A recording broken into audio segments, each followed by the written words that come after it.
નમસ્કાર ખેડૂત મિત્રો, હું રમેશ રાઠોડ, વિષય નિષ્ણાત પાક સંરક્ષણ કૃષિ વિજ્ઞાન કેન્દ્ર ગીર સોમનાથ. ખેડૂત મિત્રો, આજના કાર્યક્રમની અંદર આપ સર્વે મિત્રોનું હાર્દિક સ્વાગત છે. અને આમ તો ચોમાસાની મધ્યકાળમાં આપણે છીએ. ઘણી બધી જગ્યાએ જ્યાં પાણીની સગવડ હતી ત્યાં આગોતરી મગફળીનું વાવેતર થયું. પછી એક વરસાદનો ફરી પાછો પીરિયડ એટલે વાવણીનો સમય આવ્યો. ઘણા બધા વિસ્તારો બાકી રહી ગયા હતા, એમાં છેલ્લે અઠવાડિયા 10 દિવસ પહેલા પણ વાવણી થઈ. ઘણી જગ્યાએ હજી પણ મગફળીનું વાવેતર કરી શકાયું નથી. તો અલગ અલગ વિસ્તાર, અલગ અલગ સ્ટેજ, અલગ અલગ સમય મગફળી માટેનો કહી શકાય. પરંતુ આ બધા જ પાકોની અંદર અને ખાસ કરીને મગફળીની અંદર ચોમાસાની આ સતત ભેજવાળું જ્યારે વાતાવરણ રહેતું હોય ત્યારે ફૂગજન્ય રોગોનું આક્રમણ ખૂબ થતું હોય. અને ખેડૂત મિત્રો, વારંવાર પૂછાતો આ પ્રશ્ન છે કે કયા કયા પ્રકારના ફૂગનાશકો મારવા જોઈએ કે જે ફૂગનાશક સસ્તું હોય, ટેકનિકલી રીતે સારામાં સારા આપણને પરિણામો આવે. ખાસ કરીને પાનના ટપકાના રોગ હોય, ગેરું હોય, રાતડું હોય, ચિત્રી હોય કે અન્ય જમીનજન્ય ફૂગના રોગ હોય, તો આ બધા ફૂગજન્ય રોગો માટે કયા કયા પ્રકારના ટેકનિકલો ફૂગનાશક દવાના વાપરી શકાય. અને આજના વિડીયોમાં મહત્વના અગત્યના 4 ટેકનિકલ, મારી દ્રષ્ટિએ જે 4 ટોપ મોસ્ટ કહેવાય ફૂગનાશક દવાઓ, એની આજે આ વિડીયોની અંદર સવિસ્તારથી વાત કરવી જોઈએ. કેટલો ડોઝ રાખવો, ક્યારે વાપરવું, ટેકનિકલી એની અંદર શું હોય છે, ટેકનિકલ આ વાત કરવી છે તો વિડીયો પૂરેપૂરો જોજો. વિડીયો શરૂ કરવી પહેલાં આપ સર્વને ખાસ વિનંતી કે આપણા ચેનલની અંદર નવા હો, હજી સુધી તમને વિડીયો રેગ્યુલર ન મળતા હોય તો ચેનલને સબસ્ક્રાઈબ કરી લો, ઘંટડીના બટન પર ક્લિક કરો, ત્યારબાદ ઓલ નોટિફિકેશન કરી દો, એટલે તમામ પ્રકારના વિડીયો તમને મળતા થઈ જશે. ત્યારબાદ વિડીયો પૂરેપૂરો જોઈને તમને ગમે તો લાઇક આપી દો અને વિડીયોને શેર કરો. મહત્વની દવાની અંદર, ફૂગનાશક દવાની અંદર શરૂઆત જ્યારે આપણે ડોઝની અંદર કરતા હોઈએ 35, 40, 45 દિવસે મગફળીની અંદર, તો પહેલી દવા આવે હેક્ઝાકોનાઝોલ 5% SC સોલ્યુબલ કોન્સન્ટ્રેશનના સ્વરૂપમાં આવતી આ હેક્ઝાકોનાઝોલ ટેકનિકલ ધરાવતી દવા ખાસ કરીને ઘણી બધી કંપનીઓ બનાવતી હોય છે. સારી સ્ટાન્ડર્ડતાવાળી દવા ખરીદવાનો આગ્રહ રાખીએ, કારણ કે આ દવા સિસ્ટેમેટિક પ્રકારની એક્શન ધરાવતી દવા છે. એટલે કે સિસ્ટમમાં ઉતરી અને કામ કરતી આ ફૂગનાશક દવા છે. ટ્રાઇઝોલ ગ્રુપની હેક્ઝાકોનાઝોલ છે, એટલે ઝોલ ગ્રુપ એટલે ટ્રાઇઝોલ ગ્રુપની આ દવા છે. પાનના ટપકા અને ગેરુના રોગના નિયંત્રણ સામે ખૂબ સારી રીતે કામ કરે છે. આ ફૂગનાશક દવાને મોટાભાગની જે પણ જંતુનાશક દવા આપણે ઈયળની કે સુસ્યા પ્રકારની જીવાતોની છાંટતા હોય એની સાથે મિક્સ કરીને વાપરી શકાય. ફક્ત એટલું ધ્યાન રાખવાનું છે કે સલ્ફર અને લાઇમ એટલે ચૂના જેવી ઘટકોવાળી જે દવાઓ છે એની સાથે ક્યારેય મિક્સ કરવી નહીં, એનાથી અલગ વાપરવાનો આગ્રહ રાખો. બીજું, હેક્ઝાકોનાઝોલ 5% SC એટલે માટે તમને કીધું કારણ કે આ દવા સસ્તી છે, સારું નિયંત્રણ આપવાવાળી દવા છે, એટલે આપણે કોસ્ટમાં પણ સસ્તી પડે. આ દવા ખૂબ જ ઓછી ઝેરી પણ છે, એટલે ઘણી વખત આપણે ઝેરની કેટેગરી કરતા હોય તો ઝેરની કેટેગરીમાં પણ આ ફૂગનાશક દવા કહી શકાય. ઝેરી દવા પણ ઝેરની કેટેગરીમાં પણ ઓછું ઝેર ધરાવતી આ દવા છે. ખાસ કરીને માણસ, પશુ અને ઉપયોગી જે જીવાતો, બેનિફિશિયલ ઇન્સેક્ટ અથવા મિત્ર જીવાતો છે એને પણ નુકસાન કરતી નથી. એટલે આ દવા વાપરવાનો મિત્રો ખાસ આગ્રહ રાખવો જોઈએ. મગફળીની અંદર આ દવા મેં કીધું 35 થી 45 દિવસના પહેલા ડોઝની અંદર મિત્રો વાપરી શકાય. અને આ દવાનું પ્રમાણ 15 લીટર પંપની અંદર 30 ml લેખે નાખીને છંટકાવ કરીએ તો ખૂબ સારા પરિણામો ફૂગજન્ય રોગો સામે મળે.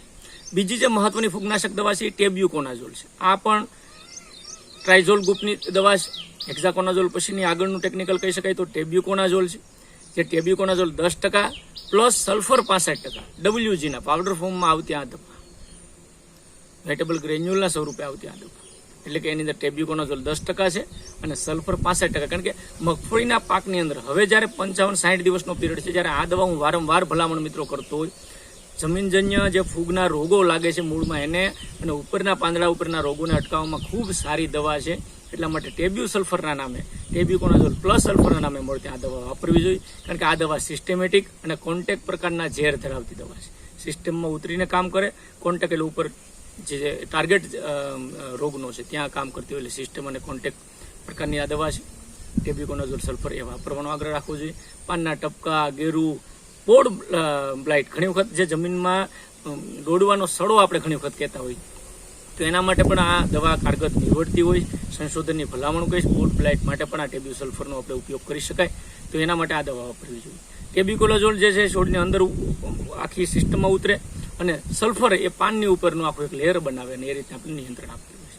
પણ ખાસ કાળજી એ રાખવાની છે કે જ્યારે તાપમાન 30 ડિગ્રી સેલ્સિયસથી વધારે હોય, એટલે ઊંચું તાપમાન હોય, વરાપનો સમય આવી જાય, ખૂબ ટેમ્પરેચર વધી જતું હોય, ત્યારે આ દવા ન છાંટવી જોઈએ. કારણ કે સલ્ફર છે એ ઘણી વખત પાકની અંદર ફાઇટોટોક્સિસિટી પેદા કરે અને એની અસર પણ, ફાઇટોટોક્સિસિટીની અસર પણ આપણા પાકની અંદર થતી હોય, એટલે ફૂલ તડકામાં ગરમીમાં દવા ન છાંટવી. કોઈ પણ આ દવાઓ છાંટીએ ત્યારે જમીનમાં ભેજ, છોડની પૂરો ભેજ સાંજના સમયે અથવા વહેલી સવારના સમયમાં આપણે વાપરવાનો આગ્રહ રાખીએ. આ દવા મગફળીની અંદર મેં કીધું એમ 50 દિવસ 55 દિવસની આજુબાજુ મિત્રો તમે ઉપયોગ કરી શકો. 15 લીટરની અંદર 30 ગ્રામ આ દવા નાખીને આપણે સ્પ્રે કરશું તો ખૂબ સારા પરિણામો મેળવી શકશું. ત્યારબાદ ટેકનિકલની અંદર ફૂગનાશકમાં ત્રીજું જે ટેકનિકલ અને મહત્વનું ટેકનિકલ, જેમ જેમ દિવસો આગળ વધતા જાય એ પ્રમાણે ટેકનિકલ પણ આપણે સિંગલ દવા છાંટીએ છીએ, મિશ્રણયુક્ત દવા છાંટીએ છીએ અને થોડાક ઊંચા ટેકનિકલો આપણે ઉપયોગ કરતા હોય. એની અંદર ત્રીજા નંબરની જે ફૂગનાશક દવા છે એમાં ફ્લુક્ઝા પાયરોક્ઝેડ અને પાયરાક્લોસ્ટ્રોબિનના મિશ્રણવાળી આ દવાનો ઉપયોગ કરવાનો આગ્રહ રાખવો જોઈએ. અને આ સિસ્ટમેટિક અને ટ્રાન્સલેમિનાર પ્રકારની જે દવા છે, એટલે કે સિસ્ટમમાં ઉતરીને કામ કરે અને ટ્રાન્સલેમિનાર પદ્ધતિથી પણ આ ખાસ કરીને ફેલાઈ જતી હોય દવા અને છોડના પાનમાં ઊંડે ઉતરતી હોય, લાંબા ગાળાનું ફૂગજન્ય રોગ સામે રક્ષણ આપતી દવા છે. એટલે આ દવાનો પણ આગ્રહ રાખવો જોઈએ. આ દવા મગફળીમાં જનરલી 70 દિવસે જનરલી દોડવા બંધાઈ જાય, સૂયામાંથી દોડવાની અવસ્થામાં આવી જતી હોય. અહીંયા હું જે વાત કરું છું મોટાભાગે 120 દિવસની વેરાયટીની વાત કરું, એટલે ખૂબ વહેલી પાકતી જાતોમાં થોડુંક દિવસોનું મેનેજમેન્ટ તમે કરી લેજો.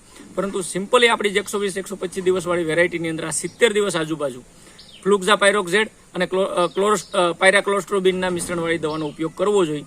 અને પ્રમાણ જે છે એ 15 લીટર પાણીમાં 10 થી 12 ml જ આપણે નાખવાનું છે. હવે અહીંયા જે ટેકનિકલ મુદ્દા કહું છું, આ બધા ટેકનિકલ નામ બોલું છું. બજારમાં લેવા જાવ ત્યારે કંપનીના બ્રાન્ડ નેમથી આવતું હોય, એમાં મેં પહેલાં કીધું સારી કંપનીના સ્ટાન્ડર્ડવાળા બ્રાન્ડથી તમારે લેવાનો આગ્રહ રાખવો જોઈએ. પણ ટેકનિકલ એની અંદર ઝેર જે છે એ આ પ્રકારનું હોવું જોઈએ. ચોથી અને અગત્યની ને છેલ્લી જે ભલામણ આપણે મારી દ્રષ્ટિએ હું કરું છું એ દવા છે એઝોસ્ટ્રોબિન, જે 18.2% કોમ્બિનેશનમાં આવે અને એની સાથે ડાયફેનાકોનાઝોલ જે 11.4% કોમ્બિનેશનવાળી એસસી સોલ્યુબલ કોન્સન્ટ્રેશનવાળી દવા છે. ખાસ કરીને આ મિશ્રણયુક્ત દવા એઝોસ્ટ્રોબિન પ્લસ ડાયફેનાકોનાઝોલ ખૂબ સારી દવા છે. ફૂગનાશકમાં એક સારું ટેકનિકલ ગણાય છે. સિસ્ટમેટિક પ્રકારનું ફૂગનાશક છે. એસસી છે એટલે સસ્પેન્શન કોન્સન્ટ્રેટેડ પ્રકારના વર્ગમાં આવે છે. સારી રીતે છોડમાં શોષણ થઈ અને આપણા જે રોગ છે એમાં મહત્વના પાનના ટપકા છે, ગેરું છે, રાતળ છે, ચીતરી છે, આ બધા જ રોગ અને મૂળના રોગોમાં પણ ઘણી વખત એસ્પરજિલસ જેવી ફૂગના અથવા કાળી ફૂગ તમે જે કહો છો એની અંદર પણ આપણે વારંવાર આ ભલામણ કરતા હોય. દોડવાના સડા માટે ઘણી વખત કાળા જેટ પર દોડવા પડવાનો પ્રશ્ન પાછળથી અવસ્થાએ આવતો હોય, એટલા માટે વારંવાર કહીએ છીએ કે એઝોસ્ટ્રોબિન પ્લસ ડાયફેનાકોનાઝોલના ગ્રુપવાળી દવાનો ઉપયોગ કરવો જોઈએ. લાંબા ગાળાનું નિયંત્રણ આપશે. આ દવા મગફળીની અંદર જે આગળની દવા જેમ કીધું એ સ્ટેજમાં 70-75 દિવસ એટલે બેમાંથી કોઈ પણ એક ટેકનિકલ એઝોસ્ટ્રોબિન પ્લસ ડાયફેનાકોનાઝોલ છાંટો અથવા તો ફ્લુક્ઝા પાયરોક્ઝેડ અથવા પાયરાક્લોસ્ટ્રોબિનના કોમ્બિનેશનવાળી દવા છાંટો. તો આ દવા મગફળીની અંદર 70 દિવસ આજુબાજુ ઉપયોગ કરીએ. 15 લીટર પાણીમાં 15 થી 20 ml નાખીને છંટકાવ કરવાથી ખૂબ સારા પરિણામો મિત્રો મળતા હોય. તો આ જે દવાઓના કોમ્બિનેશન, અલગ અલગ દવાઓના પ્રમાણની મેં વાત કરી, એમાં 4 ફૂગનાશક દવાઓ કીધી. 35-40 દિવસથી શરૂ કરી 70-75 કે 80 દિવસની મગફળીમાં છેલ્લા ડોઝ સુધી અલગ અલગ ટેકનિકલો, કોમ્બિનેશનવાળા ટેકનિકલો અને ખૂબ સારા ટેકનિકલો, હેક્ઝાકોનાઝોલ હોય, ટેબ્યુકોનાઝોલ સલ્ફર હોય, ફ્લુક્ઝા પાયરોક્ઝેડ પ્લસ પાયરાક્લોસ્ટ્રોબિનના કોમ્બિનેશનવાળી દવા હોય, એઝોસ્ટ્રોબિન પ્લસ ડાયફેનાકોનાઝોલના કોમ્બિનેશનવાળી દવા, 4 દવાઓ જે કીધી છે મારી દ્રષ્ટિએ આ ખેડૂત મિત્રો જો આમાંથી સિલેક્ટ કરી તમને જરૂર લાગે, રોગનું પ્રમાણ દેખાય, જમીનમાં ને વાતાવરણમાં કેવા પ્રમાણનો ભેજ છે એ પ્રમાણે સિલેક્ટ કરીને છાંટજો. ખૂબ સારા પરિણામો મળશે. સારી રીતે આપણે ઓછા ખર્ચે રોગનું નિયંત્રણ સારી રીતે કરી શકશું. ઉત્પાદનમાં જે એની રોગને લીધે ઉત્પાદન ઘટવાની અસરો આવે છે, ગુણવત્તામાં અસરો આવે છે, એને પણ આપણે નિવારી શકશું. તો મને લાગે મિત્રો આ પ્રમાણેનું આયોજન દરેક ખેડૂત મિત્રોએ કરવું જોઈએ. આ પ્રકારના ફૂગનાશકના વારંવાર જે મિત્રો પ્રશ્નો પૂછતા હોય તો આ ફૂગનાશક દવાના ટેકનિકલો કીધા. 2-3 વાત કહી દઉં. ફૂગનાશક દવા સાથે જંતુનાશક, ગ્રોથ હોર્મોન એટલે વૃદ્ધિ વધારવાની, ઘટાડવાની એ પ્રકારની દવાઓ તમે વાપરી શકશો. પરંતુ વારંવાર ઘણા બધા મિત્રો મને પૂછતા હોય કે ફૂગનાશક દવા સાથે વોટર સોલ્યુબલ 19-19, 12-61, 13-045, 052-34, 0050 આ પ્રકારના ખાતરો નાખવા કે ન નાખવા ઘણા બધા મિત્રો ભલામણ કરતા હોય. પણ મારી દ્રષ્ટિએ જે ખાતરો છે, વોટર સોલ્યુબલ ખાતરો છે, પાણીમાં દ્રાવ્ય ખાતરો છે, એને આપણે આ ફૂગનાશકના ટેકનિકલો સાથે ન મિક્સ કરીએ તો વધારે સારું.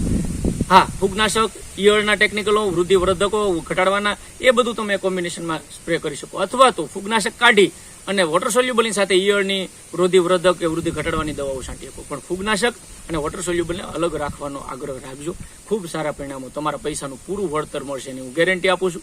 અને આ દવાના જે ટેકનિકલ કીધા ખૂબ સારી રીતે સ્પ્રે કરી અને સારામાં સારા પરિણામો મિત્રો મેળવી શકાય. અને ખેડૂતો છેલ્લા 2-3 વર્ષથી આ પ્રકારના ટેકનિકલો વાપરીને પરિણામો પણ મેળવે છે. તો મિત્રો આજના વિડીયોની અંદર એટલું જ. ફરી પાછા મળશું એક નવા વિષય સાથે, નવી ટેકનિકલ માહિતી છે. ત્યાં સુધી મને રજા આપશો. આપ સર્વે મિત્રોનો વિડીયો પૂરેપૂરો જોવા બદલ ખૂબ ખૂબ આભાર. ધન્યવાદ. Thank you.